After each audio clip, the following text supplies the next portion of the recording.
Assalamualaikum warahmatullahi wabarakatuh.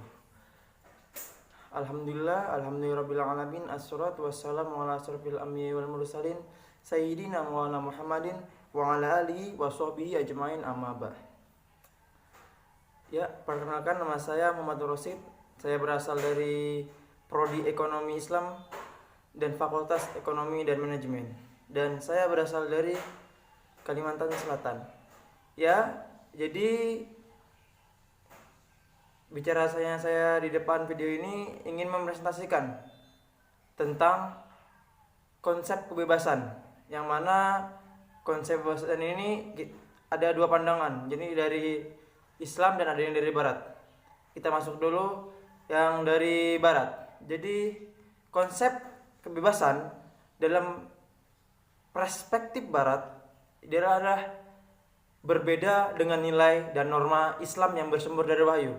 Jadi kebebasan itu sumbernya bukan dari wahyu kalau dari Barat itu.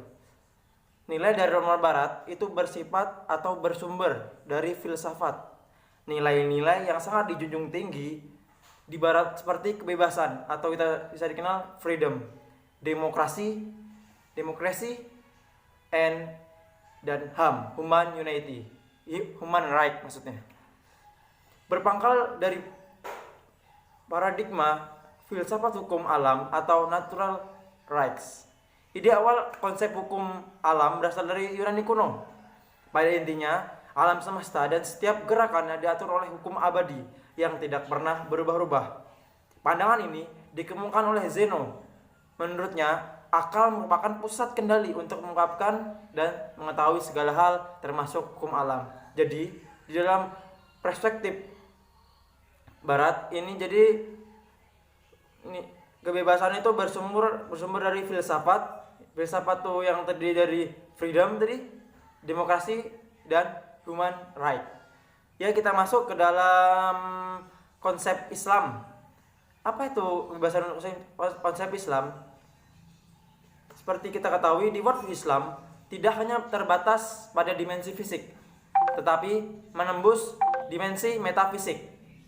Konsep tentang kebebasan manusia tidak terbatas pada kehidupan dunia saja, melainkan semenjak periode alam ruh dan berseluruh galur hingga alam akhirat.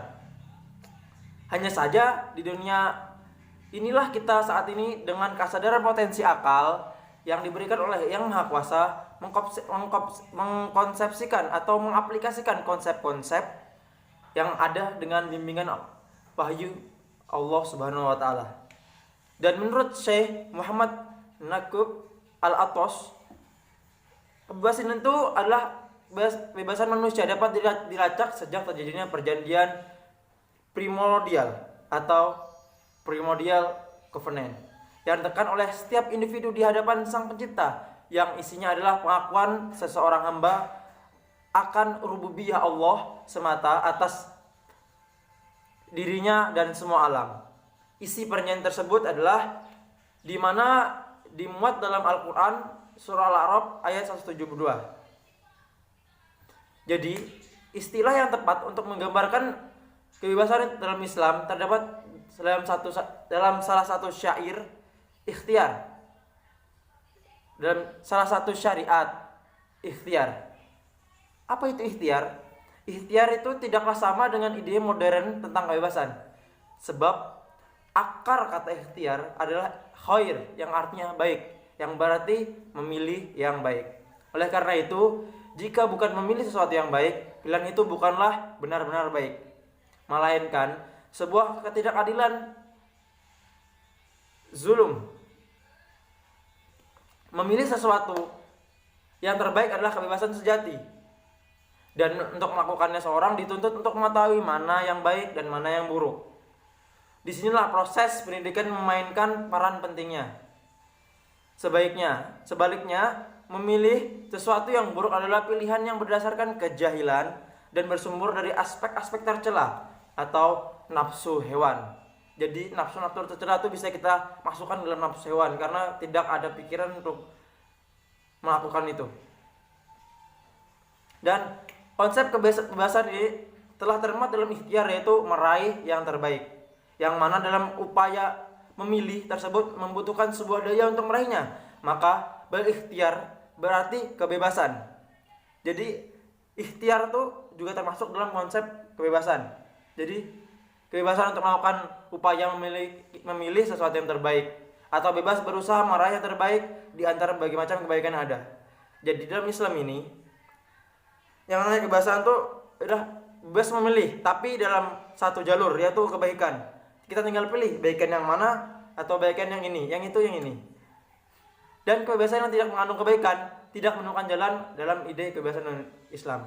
Jadi apabila kita melakukan kebebasan yang tidak Islami atau tidak baik, itu bukan termasuk dalam ide kebebasan Islam. Dan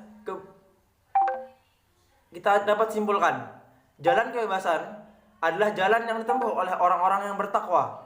Menurut Al-Aqas, kebebasan sejati hanya bisa kita capai ketika manusia telah memperoleh ma'rifah, yaitu ketika ia berhasil mengesampingkan bahwa nafsunya untuk memperoleh jati diri yang lebih tinggi. Kebebasan tersebut yang pada akhirnya akan mengantarkan manusia kepada kebahagiaan atau sa'adah dan cinta kepada yang maha abadi, mahabbah. Jadi keterkaitan hubungan antara kebebasan dan kebahagiaan itu saling terkaitan.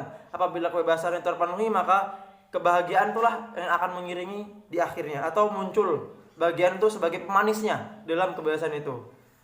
Ya, mungkin cukup sampai di sini saja presentasi tentang konsep kebebasan antara Barat dan Islam.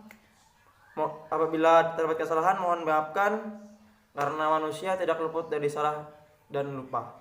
Akhirul kalam, assalamualaikum warahmatullahi wabarakatuh.